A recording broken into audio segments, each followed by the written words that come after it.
Nagpur crime branch की सामाजिक सुरक्षा विभाग की टीम ने हुड़केश्वर थाना अंतर्गत एक ओयो के होटल में छापा मारते हुए देह व्यापार का भांडाफोड़ किया है। इस कार्रवाई में पुलिस ने एक नाबालिग लड़की को रेस्क्यू कर एक महिला दलाल को गिरफ्तार किया है।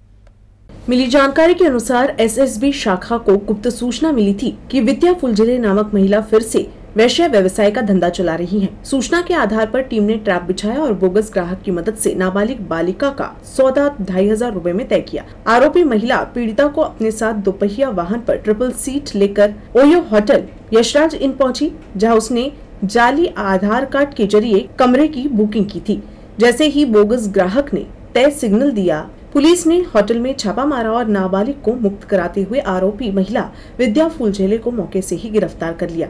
पुलिस जांच में सामने आया है कि विद्या फुलझेले पहले भी देह व्यापार के 2 मामलों में पीटा कानून के तहत गिरफ्तार हो चुकी हैं। रेस्क्यू की गई महिला के बारे में ज्ञात हुआ कि उसके माता पिता के निधन के बाद महिला आरोपी ने उसे पैसों का लालच देकर बहला फुसलाकर धंधे में उतारा था। आरोपी महिला और पीड़िता दोनों को आगे की कानूनी कार्रवाई के लिए हुड़केश्वर पुलिस के हवाले किया गया है। अशी माहिती दिली की जी या गुन्ह्यामध्ये जी आरोपी आहे विद्या फुलझले ही रेकॉर्डवरची आरोपी आहे। 2021 आणि 2023 मध्ये तिच्या विरुद्ध पिटाचे ऑलरेडी गुन्हे आहे।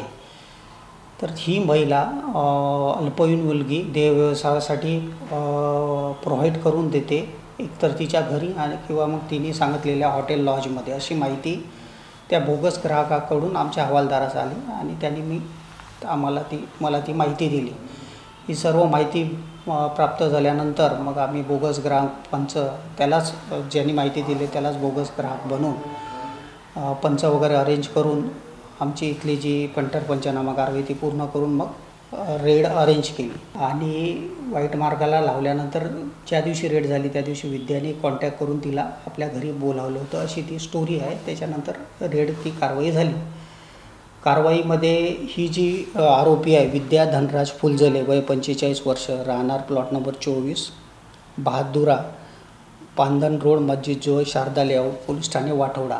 ती ही ऑलरेडी रेकॉर्डवर ची आरोपी आहे। हिच्या विरुद्ध 2021 आणि 2023 मध्ये ऑलरेडी पिटाचे गुन्हे नोंद आहे। आणि असं असताना सुद्धा तिच्या वर्तवणुकीमध्ये काही सुधारणा आली नाही आणि तिनेच पीडितेला बोलून हे सर्व तिला ह्या दुष्कर्म करण्यासाठी तिने भाग पाडलं होतं, हे निष्पन्न झालं होतं।